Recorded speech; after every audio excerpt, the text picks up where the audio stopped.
الفت میں تو منزل کی ہوس کیسی، یہاں تو عین منزل ہے تھکن سے چور ہو جانا۔ الحمدللہ رب العالمین، والصلاة والسلام علی سید المرسلین وعلی آلہ واصحابہ اجمعین۔ اعوذ باللہ من الشیطان الرجیم، بسم اللہ الرحمن الرحیم۔ والفجر وليال عشر والشفع والوتر واللیل اذا یسر هل فی ذلک قسم لذی حجر، صدق اللہ العظیم۔ معزز سامعین کرام اور پردہ نشین میری ماں اور بہنوں، اس سورت کی ابتدا کے اندر اللہ تبارک و تعالیٰ نے فجر کی قسم کھائی ہے۔ اسی نسبت سے اس سورت کا نام سورۃ الفجر ہے۔ یہ پہلی بات ہوئی۔ دوسری بات یہ ہے کہ اس سورت سے پہلے یعنی گزشتہ سورت سے پیوستہ سورت کے ساتھ اس کا ربط ہے، اور وہ سورت ہے سبح اسم ربک الاعلی، هل اتاک حدیث الغاشیہ سے پہلے۔ اس میں ایک آیت کریمہ تھی، قد افلح من تزکا، کہ تحقیق کہ کامیاب ہو گیا وہ آدمی جس نے اپنے آپ کا تزکیہ کر لیا اور نماز ادا کی۔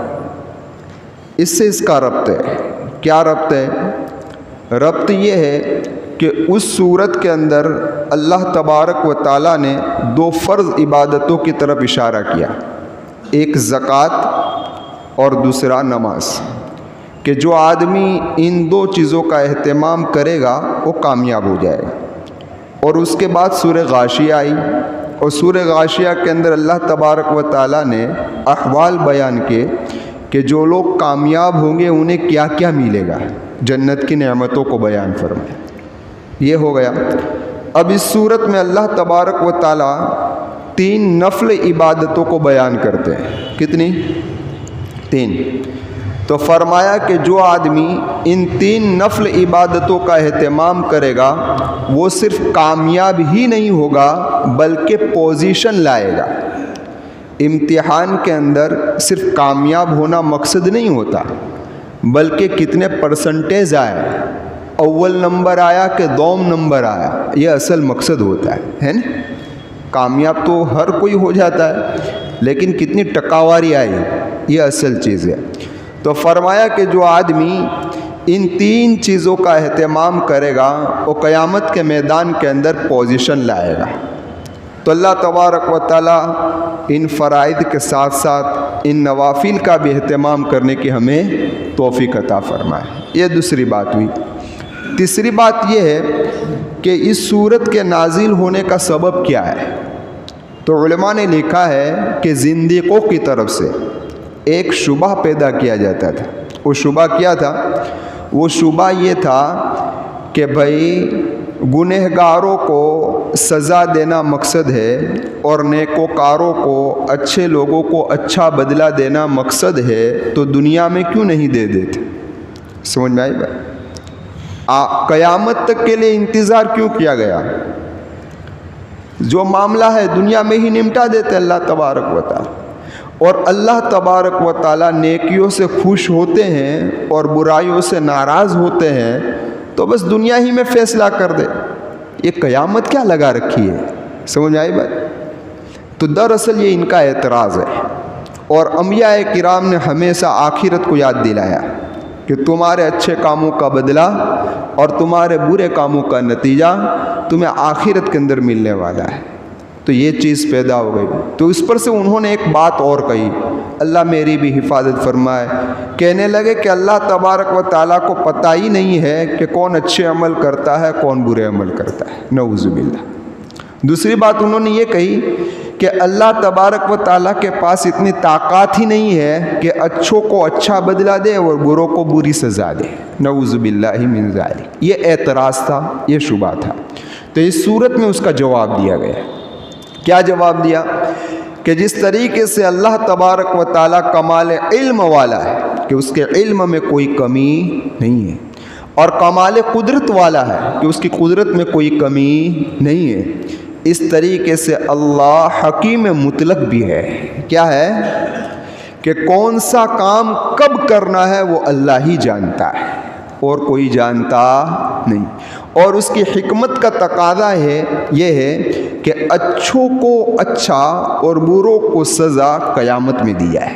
کہاں دی جائے؟ اب کیوں؟ اس کی وجہ سمجھیے کہ انسان کی 3 حالتیں ہیں۔ کتنی حالتیں ہیں؟ 3۔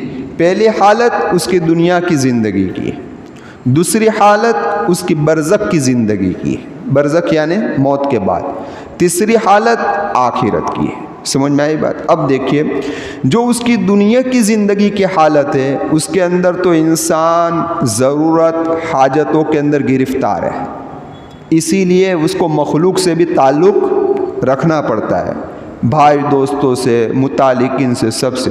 ایک کام تو اس کو یہ لگا ہوا ہے، دوسرا کام اس کے ساتھ یہ لگا ہوا ہے کہ وہ آخرت کی پونجی تیار کرے۔ 2 کام میں دنیا میں کیا ہے بھائی؟ مشغول ہے۔ اب آئیے اس کی برزخ کی حالت، تو برزخ کی حالت کے اندر کوئی مشغولی نہیں ہے وہاں پہ کوئی مشغولی قبر میں؟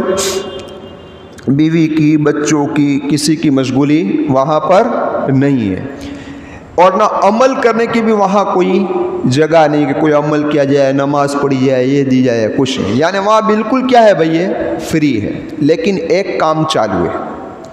کس کا؟ کہ اگر اس کے پیچھے جو کچھ وہ چھوڑ گیا ہے اپنی اولاد کو یا اپنے شاگردوں کو، اپنے مریدوں کو، تو وہ لوگ جو اس میت کے لیے ایصال ثواب کریں گے اس کا بدلہ ان کو وہاں پر ملتا ہے۔ ملتا ہے یا نہیں ملتا؟ سمجھ میں آئی بات؟ ایک کام یہ ان کا چالو ہے۔ اس بنا پر کچھ درجے کے اندر قبر بھی دارالعمل ہے۔ سمجھ میں آئی بات؟ کہ بھائی آپ کے والد انتقال کر گئے، آپ نے ایصال ثواب کیا تو ان کے اعمال نامے میں درج ہو جائے گا، آپ کی نیکی کا فائدہ ان کو وہاں پہنچتا ہے۔ سمجھ میں آئی بات؟ خیر، تو یہ دوسری حالت ہوئی۔ تیسری حالت کیا ہے؟ تو کہ آخرت کی۔ لیکن قبر کی حالت میں ایک مائنس پوائنٹ یہ ہے کہ جس کے اوپر اس کا حق نکلتا ہے، سمجھ میں آئی بات؟ یا اس کو کسی کا حق دینا ہے، وہ اس کے ساتھ قبر میں موجود نہیں ہے۔ موجود ہے بھائی؟ موجود نہیں ہے۔ غور سے سن لینا، ٹھیک؟ اب تیسری حالت ہے آخرت کی۔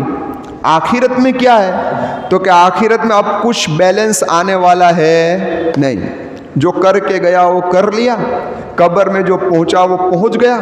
اب جب آخرت میں کھڑے ہوئے تو اب کسی کی نیکیوں میں اضافہ ہونے والا ہے نہیں، یعنی یہ فائل کیا ہو گئی؟ بند ہو گئی۔ اب جس کے پاس اس کا حق نکلتا ہے یا اس پر کسی کا حق نکلتا ہے وہ سب وہاں پر کیا ہے؟ موجود ہے۔ اسی لیے اللہ تبارک و تعالیٰ نے کامل طور پر جزا و سزا کے لیے قیامت کو متعین کیا۔ کیوں؟ کہ اب کوئی انٹری پڑھنے والی ہے نہیں، اور جس کو حق نکلتا ہے وہ بھی دے دینے کا ہے، جس کا لینے کا ہے وہ لے لینے کا ہے، اور یہ چیز قیامت میں ہی ہو سکتی ہے، یہاں ہو سکتی نہیں ہے۔ اب دیکھو، اگر دنیا کی زندگی کے اندر اللہ تبارک و تعالیٰ کسی کے اچھے کاموں کا اچھا بدلہ دے دیتا فوراً، کامل طور پر، کچھ تو دے دیتا ہے لیکن مکمل طور پر، اور کسی کے برے کام کی سزا مکمل طور پر اللہ دے دیتا، تو بندہ یہ کہتا کہ اللہ آپ نے مجھے عمر کی پونجی دی ہے، یعنی میرا وقت ابھی باقی ہے، آپ نے بہت جلد فیصلہ کر لیا۔ ہوتا ہے نا، جو لوگ کرکٹ کھیلتے ہیں انہیں پتہ ہے کہ اسٹارٹنگ کی اوور کے اندر ایوریج ڈاؤن ہوئے تو آخر کے اندر ایوریج کو کور کر لیتے ہیں، ہے نا، کیونکہ بھائی ابھی تو 50 اوور کا میچ ہے، باقی ہے کچھ اوور ہے، کر لیں گے۔ سمجھ میں آئی بات؟ تو ابھی زندگی کا جو قیمتی وقت باقی ہے، تو ابتدا کے اندر جو کوتاہی ہوئی ہے، لغزش سے ہوئی ہے، تو ابھی عمر باقی ہے، تو اس کے اندر اس کمزوری کو پورا کرنے کا اس کے پاس وقت ہے۔ سمجھ میں آئی بات؟ اگر اللہ تبارک و تعالیٰ گرفتاری کر لیتے تو اس کو عذر ملتا کہ میری عمر تو باقی تھی، آپ نے مجھے بہت جلد سزا دے دی، اس لیے اللہ دنیا کے اندر کسی کو سزا دیتا نہیں ہے۔ اب قبر کی بات، اب قبر کے اندر کوئی عمل جو ہے وہ تو اس کے پاس پہنچ رہا ہے، لیکن جس کا حق نکلتا ہے، جس کو حق دینا ہے، وہ قبر میں موجود نہیں ہے۔ اس لیے اللہ تبارک و تعالیٰ نے عالم برزخ میں بھی کامل طور پر عذاب اور جزا سزا نہیں دے گا۔ ہاں مختصر سزا دے دی، مختصر ثواب دے دیا کہ جنت کی کھڑکی کھول دی، کسی کو عذاب قبر میں مبتلا کر دیا، لیکن کامل جزا و سزا قبر میں نہیں۔ کہاں پر ہے؟ قیامت۔ اور قیامت کا میدان ایک ایسا میدان ہے کہ وہاں حق لینے والا بھی موجود، جس کو دینا ہے وہ بھی موجود، اور سارے اعمال بھی آ گئے، اب اس کی عمر بھی ختم ہو گئی، اب کوئی عذر اس کے پاس باقی رہا نہیں ہے۔ اس لیے اللہ تبارک و تعالیٰ نے قیامت کے دین کو متعین کیا کہ کامل طور پر جزا و سزا کہاں دی جائے؟ قیامت میں دی جائے۔ لیکن اس سے مجھے اور آپ کو ایک سبق ملا۔ کیا ملا؟ کہ بھائی جب بندہ قبر میں چلا جاتا ہے، ہمارے متعلقین میں سے جو پہنچ گئے، ہمارا شوہر، ہماری بیوی، یا سمجھ لو کہ ہمارے والد، ہمارے بھائی، جو کچھ بھی پہنچ گئے ہیں، سمجھ میں آئے، اس کو ہمیں ایصال ثواب کرنا چاہیے۔ ہمارے ایصال ثواب کا فائدہ ان کو پہنچتا ہے، کثرت سے ان کے لیے ایصال ثواب کرے، ان کے لیے مغفرت کی دعا کرے۔ اب رہی بات کہ قبر کے اندر جانے کے بعد ایک چانس ہے، مثال کے طور پر میرا بھائی قبر کے اندر پہنچ گیا، میرا حق اس پر نکل رہا ہے، میرا حق اس پر نکل رہا ہے، تو مجھے ابھی چانس ہے کہ میں میرے بھائی کو معاف کر دوں۔ کیا کر دوں بھائی؟ میں میرے بھائی کو معاف کر دوں۔ میری معافی سے میرے بھائی کے اوپر سے ایک بوجھ کم ہو جائے گا، اور جب ہم کسی کو معاف کرنے والے بنیں گے تو اللہ تبارک و تعالیٰ بھی ہمیں کیا کر دے گا؟ معاف فرما دے گا۔ تو بھائی ہمارے مرحومین میں سے جن کا حق، یعنی ان پر ہمارا حق نکلتا ہے، تو ایک کشادہ دل سے ان کو معاف فرما دے۔ کیا کر دے بھائی؟ معاف کر دے۔ آپ انہیں معاف کریں گے، اللہ تبارک و تعالیٰ اس کی ذات سے امید ہے کہ اللہ آپ کو بھی کیا کر دے؟ معاف فرما دے۔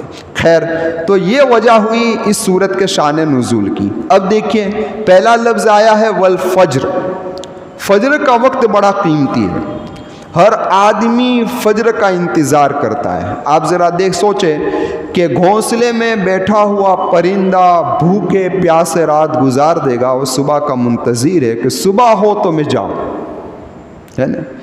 ہر کاریگر، صنعت و حرفت والا صبح کا منتظر ہے، یہاں تک کہ ہر بیمار آدمی کہ جس کو رات کو پیٹ میں درد اٹھا یا کسی اور چیز میں درد اٹھا، تو وہ بھی سمجھتا ہے کہ رات کو کہاں جاؤں، صبح ہوگی تو میں فوراً دواخانے پہنچ جاؤں گا۔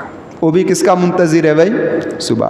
اور وہ غریب جو اپنے گھر کے اندر بھوکا ہے اور اس کا پیٹ خالی ہے، لیکن وہ رات کو کسی کا دروازہ کھٹکھٹانے جاتا نہیں ہے، بلکہ وہ بھی منتظر ہے اس بات کا کہ صبح ہوگی تو کسی مالدار کے گھر پر جا کر کچھ مانگ لوں گا۔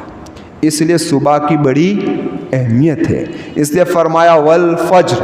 اب حضرت عبداللہ بن عباس رضی اللہ تعالیٰ عنہما، حضرت علی رضی اللہ تعالیٰ عنہ، حضرت ابن زبیر رضی اللہ تعالیٰ عنہ فرماتے ہیں کہ یہاں فجر سے مراد ہر دن کی فجر مراد ہے، لیکن حضرت عبداللہ بن عباس رضی اللہ تعالیٰ عنہ کا دوسرا قول یہ ہے کہ یہاں فجر سے مراد محرم کی پہلی تاریخ کی صبح مراد ہے۔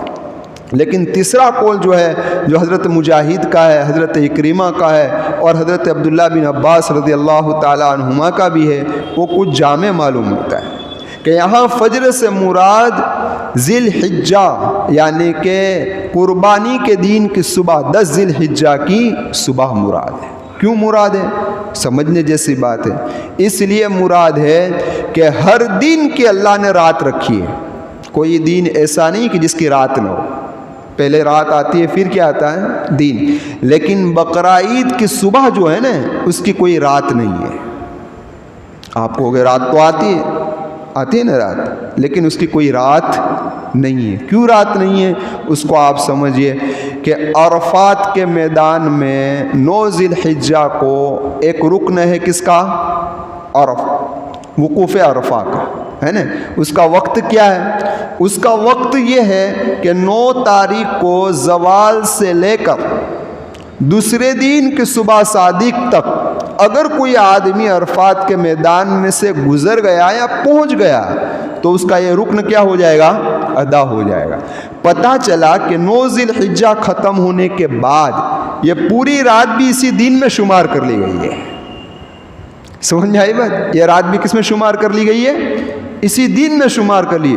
تو 9 ذی الحجہ کی 2 راتیں ہو گئی، ایک اس سے پہلے والی اور ایک اس کے بعد والی، لیکن 10ویں ذی الحجہ کی کوئی رات نہیں ہے۔ تو یہ سارے سالوں کے اندر یہ دن ایسا خاص ہے کہ اس کی کوئی رات نہیں ہے، اس لیے اللہ تبارک و تعالیٰ نے یہاں اس کی قسم کھائی کہ والفجر، صبح کی قسم۔ سمجھ میں آئی بات؟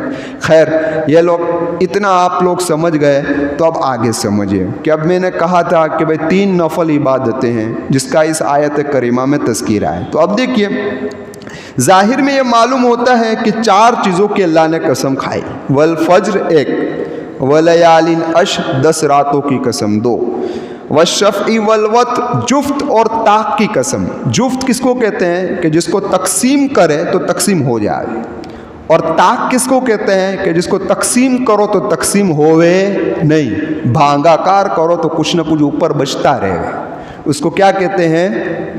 طاق۔ سمجھ میں آئی بات؟ تو تیسری قسم۔ چوتھی قسم واللیل اذا یسر، کہ رات کی قسم جب وہ جانے لگے۔ تو ظاہر میں تو 4 قسمیں معلوم ہوتی ہے، لیکن حقیقت کے اندر 3 قسمیں۔ کتنی قسمیں ہیں؟ 3۔ ایک فجر کی، دوسری 10 راتوں کی، اور والشفع والوتر کا تعلق اسی سے ہے، واللیل اذا یسر کی تیسری قسم۔ اب یہ 3 نفل عبادتوں کی اللہ نے قسم کھائی ہے۔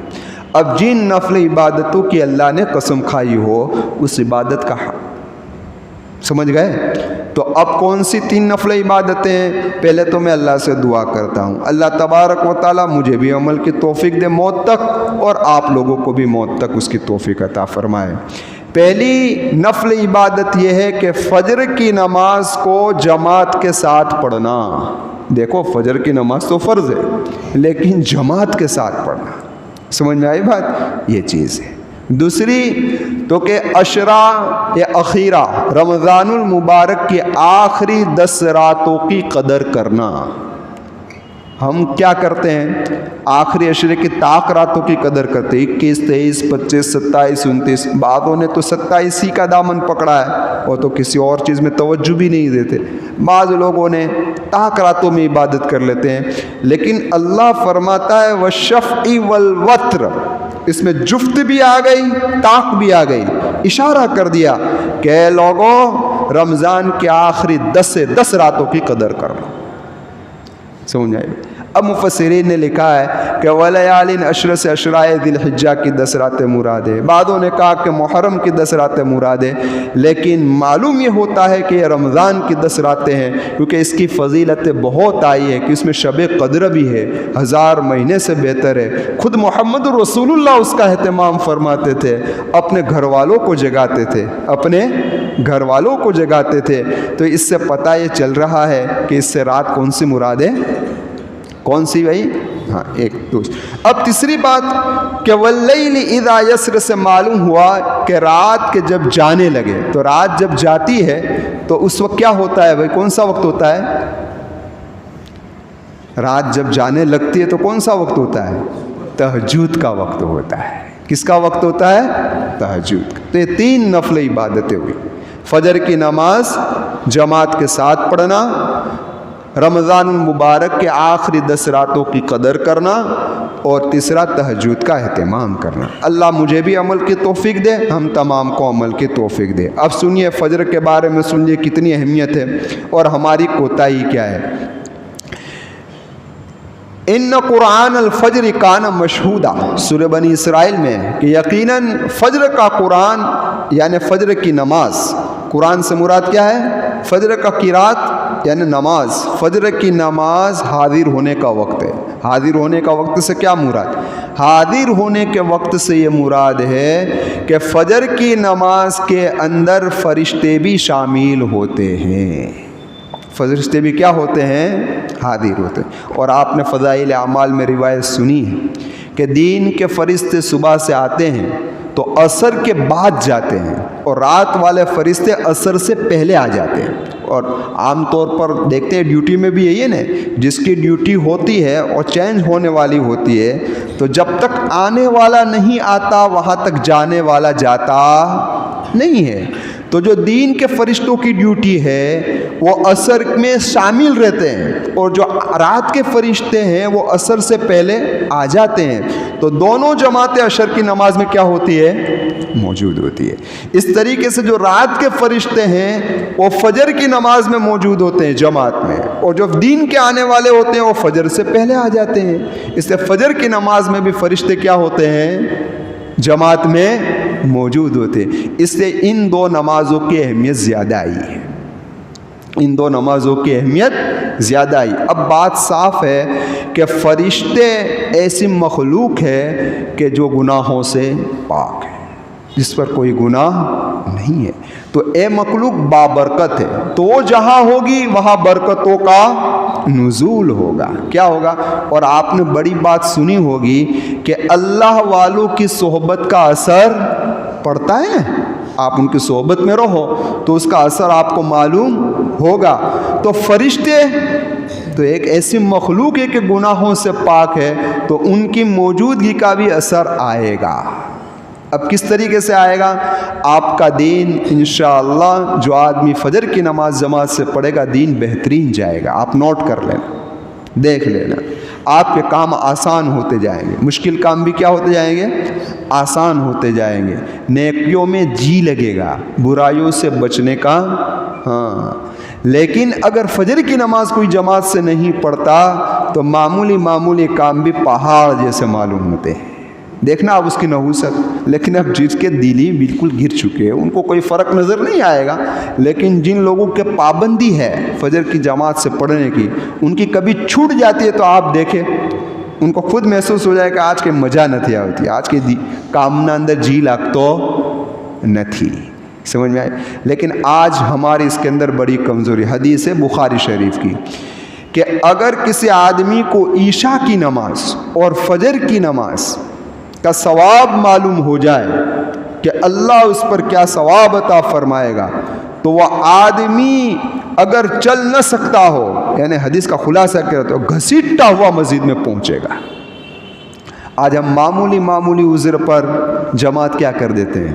چھوڑ دیتے ہیں، حالانکہ جماعت کا کیا کرنا چاہیے بھائی؟ اہتمام کرنا چاہیے۔ اب دیکھیے فجر کی نماز جو ہماری جاتی ہے تو آپ دیکھیں کہ جو ایسا مقتدی کہ جو چاروں وقت پابندی سے جماعت سے نماز پڑھتا ہے وہ بھی فجر کیا کر دیتا ہے؟ ڈول کر دیتا ہے۔ گھر میں عورتیں چار نماز پڑھے گی لیکن فجر کی نماز کیا کر دے گی؟ گل۔ ہر بڑی مسجد چھوٹی مسجد ہر گھر کا یہ حال ہے، حالانکہ فجر کی نماز دنیا کے اندر سب سے پہلی پڑھی جانے والی نماز ہے۔ اس سے بھی اس کی اہمیت معلوم ہوتی ہے۔ کس طریقے سے؟ اس کا بیان چیتا خانہ میں ہو چکا ہے، رمضان المبارک میں، اس سے پہلے کہیں ہو چکا ہے، لیکن خلاصہ حضرت آدم علیہ السلام کو اللہ تبارک و تعالیٰ نے جب اس دنیا کے اندر اتارا تو رات کا وقت تھا۔ اس اندھیرے کو دیکھ کر حضرت آدم علیہ السلام کہنے لگے یہی دنیا ہے، اندھیرے میں آئے یہی دنیا ہے، اب کیا کروں گا؟ سوچ رہے تھے۔ اسی میں صبح صادق ہوئی تو آپ کو کچھ روشنی معلوم ہوئی، تو حضرت آدم علیہ السلام نے نماز پڑھنا شروع کر دیا۔ 2 رکعت پڑھی، ایک رکعت اس کی پڑھی کہ اس اندھیرے سے میں بچا، یہ مشکلی مجھ سے دور ہوئی، اور دوسری رکعت اس کی پڑھی کہ اب روشنی ظاہر ہوئی۔ تو حضرت آدم نے علیہ السلام نے اس وقت 2 رکعت نماز پڑھی امت محمد صلی اللہ علیہ وسلم پر۔ اسی وقت اللہ تبارک و تعالیٰ نے محمد رسول اللہ صلی اللہ علیہ وسلم کی معرفت فجر کی نماز کو رکھ دیا۔ کس کی نماز کو رکھا؟ فجر۔ اس لیے ہمیں بھی چاہیے کہ اگر کوئی کام ہو جو مشکلات آ گئی، وہ مشکلات دور ہو گئی، تو ایک تو دور ہونے کا شکر ادا کرے، ایک تو دور ہونے کا شکر ادا کرے، اور اس کے بعد جو خوشی آئی ہے اس خوشی کا بھی کیا کرے؟ شکر ادا کرے۔ اللہ تبارک و تعالیٰ سے دعا کرتا ہوں جو لوگ جن مصیبتوں میں، حالات میں، مشکلات میں مبتلا ہے، اللہ تبارک و تعالیٰ ان مشکلات اور حالات ان سے دور فرمائے اور عافیت والی زندگی عطا فرمائے۔ تو یہ ایک چیز ہے، یہ کیا ہے بھائی؟ ایک چیز ہے۔ اب دیکھیے اس کی اہمیت بڑی ہے فجر کی نماز کی، اس لیے حدیثوں میں بھی تاکید آئی ہے، لیکن ہماری کمزوری کہ ہم فجر میں کیوں نہیں اٹھے تو اس کی کچھ وجوہات ہیں۔ ان میں سے ایک وجہ یہ ہے کہ رات کو دیر تک جاگنا ہے نا۔ ہمارے گھروں میں 1 بج جاتا ہے، 2 بج جاتا ہے، تو پھر کہاں فجر میں آنکھ کھلے گی؟ پہلی کمزوری۔ دوسری کمزوری کیا ہے کہ ہم رات کو پیٹ بھر کے کھاتے ہیں۔ جو آدمی پیٹ بھر کر رات کو کھائے گا وہ فجر میں اٹھنا اس کے لیے کیا ہو جائے گا؟ مشکل ہو جائے گا، کیونکہ آدمی پیٹ ہوتا ہے تو پھر اس کو سستی، بدن میں سستی آ جاتی ہے۔ اور تیسری بات، رات کو دیر سے کھانا۔ اس لیے پہلے ہمارے بوڑھے لوگ تھے وہ مغرب بعد ہی کھا لیتے تھے، لیکن یہ ہماری نئی جنریشن نے یہ ساری عادت کیا کر ڈالی؟ بگاڑی ہے۔ اب رات کو عشاء کے بعد فوراً بھی نہیں کھاتے، 11 بجے، کوئی 11:30 بجے، کوئی 10:30 بجے کھاتا ہے، تو رات کو دیر سے کھائے گا، پھر خمار بھی دیر سے چڑھے گا نا، تو پھر صبح میں اٹھے گا نہیں۔ یہ تیسری وجہ۔ چوتھی وجہ کہ عشاء کے بعد خصوصاً اور مغرب کے بعد کم پانی پینا۔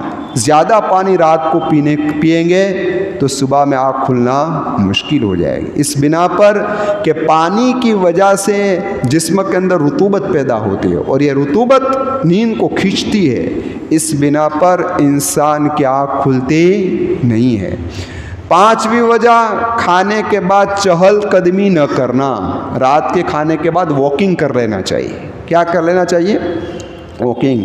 ہاں، دوپہر کے کھانے کے بعد واکنگ نہیں ہے۔ دوپہر کا یہاں کھاؤ اور یہاں لیٹو۔ دوپہر میں کیا ہے؟ یہاں کھایا، یہاں لیٹ جاؤ، لیکن رات کے کھانے کے بعد چلنا چاہیے۔ سمجھ میں آئی بات؟ یہ ایک چیز۔ اب یہ تو کچھ وجوہات تھی، اس کے علاوہ میں آپ کو ایک عمل بتا دیتا ہوں۔ یہ عمل یہ ہے کہ جو آدمی سورہ کہف کی آخری 4 آیت پڑھ لے، ان الذین آمنوا وعملوا الصالحات کانت لہم جنات الفردوس نزلا خالدین فیہا لا یبغون عنہا حولا، وہاں سے لے کر آخر تک اس آیت کو پڑھنے کے بعد دل میں ارادہ کر لے اللہ مجھے اتنے بجے اٹھنا ہے، تو انشاءاللہ آنکھ کھل جائے گی۔ آنکھ تو کھلے گی، پھر آپ سو جاؤ تو یہ آپ کا قصور۔ الارم تو رکھتے ہو نا، الارم بجتا ہے بھی بیچارہ وقت پہ بجتا ہے، اتنا امانت دار ہے، لیکن تم لک سے اس کو دبا دیتے ہو اور بند کر دیتے ہو۔ پھر کبھی جھوکو ماری نے جاؤں، یہ جھوکا ایسا جھوکا لگتا ہے کہ جھوکا ہی جھوکا ہوتا ہے نا۔ سمجھ میں آئی بات؟ تو یہ ایک چیز ہے۔ اب آخر کے اندر سوتے وقت اللہ سے دعا کرے، اے اللہ مجھے فجر کی نماز جماعت کے ساتھ پڑھنی ہے، تو اللہ ضرور آپ کی مدد کرے گا۔ اتنے کام آپ نے کر لیے، پھر بھی اگر آپ کی آنکھ نہیں کھلی، نماز تو قضا نہیں ہوئی لیکن پھر بھی آپ کی آنکھ نہیں کھلی، وہ جماعت چھوٹ گئی، تو اللہ کی ذات سے امید ہے کہ اللہ تبارک و تعالیٰ آپ کو جماعت کا ثواب عطا فرما دے گا، کیونکہ آپ نے سارے انتظام کیا ہے بھائی؟ کر لیے، اس کے بعد آپ کی جماعت چھوٹی ہے۔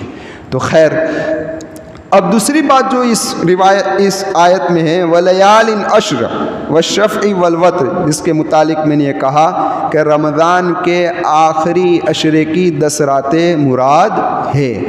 اب دیکھیے بھائی، گزشتہ رمضان کیسا گزرا ہے آپ سب جانتے ہیں، روزانہ 8 میت کی، 10 میت کی، 12 میت کی خبر، اپنے متعلقین کی موت کی خبر سنتے سنتے سنتے ہم بالکل کیا ہو گئے؟ ڈھیر ہو گئے۔ ایسا رمضان کورونا کی وجہ سے ہمارا گیا ہے۔ ابھی رمضان کو 6 مہینے کی دیر ہے، 6 مہینے سے بھی کم وقت باقی ہے، اور بیانات میں سنا ہوگا آپ نے کہ اللہ والے رمضان کے 6 مہینے پہلے سے اس کے منتظر ہوتے ہیں۔ ہم اللہ سے دعا کریں اللہ عافیت والی زندگی مجھے اور آپ کو اور ہم تمام کو عطا فرمائے، اور رمضان المبارک نصیب فرمائے، اور یہ آنے والے رمضان کی اور زندگی میں جتنے رمضان ہیں ہمارے لکھے ہوئے ہیں، اللہ ان تمام کی قدر کرنے کی ہمیں توفیق عطا فرمائے۔ اب آگے فرمایا واللیل اذا یسر، اور رات کی قسم کہ جب وہ جانے لگے، اس لیے تہجد کا اہتمام کرنا چاہیے، تیسری عبادت ہے۔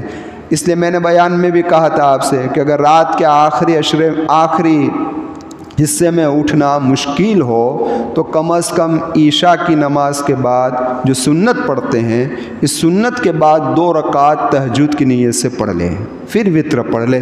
یہ عمل بھی آپ کریں گے تو اللہ کی ذات سے امید ہے کہ تہجد گزاروں میں آپ کا شمار ہو جائے گا، اللہ کی ذات سے امید ہے۔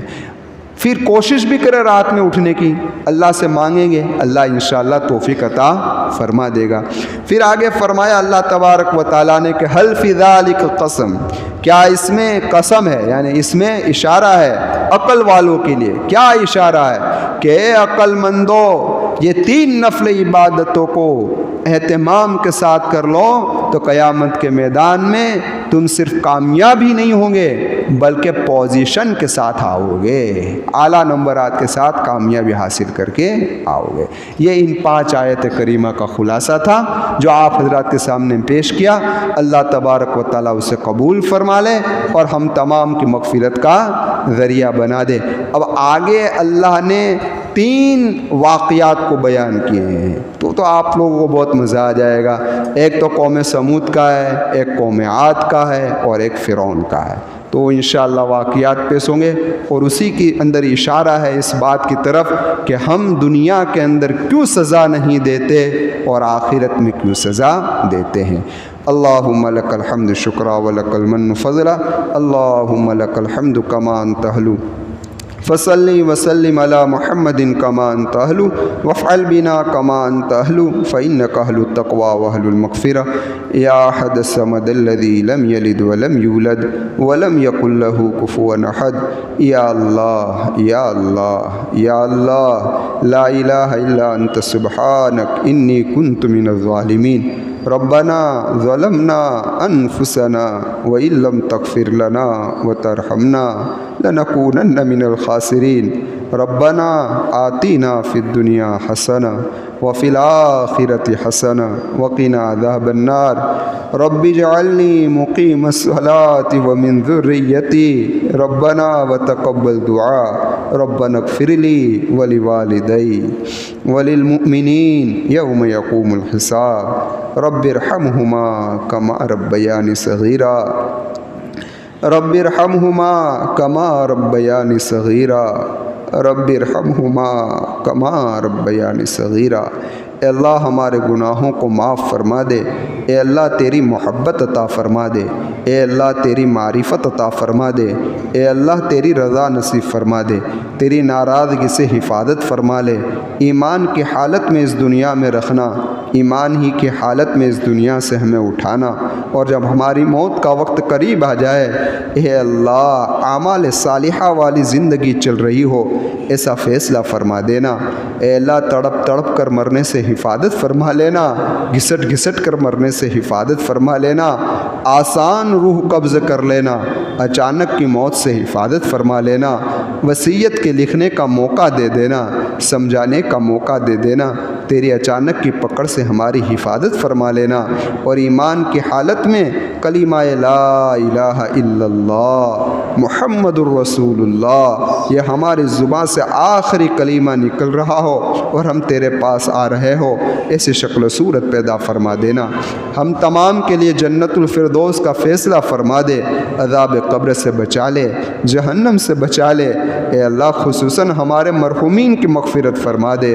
ہمارے والدین تیرے پاس پہنچ چکے ہیں، ہمارے بھائی تیرے پاس پہنچ چکے ہیں، کسی کی بہن پہنچ چکی، کسی کا شوہر پہنچ چکا، کسی کی بیوی پہنچ چکی، کسی کی اولاد پہنچ چکی ہے۔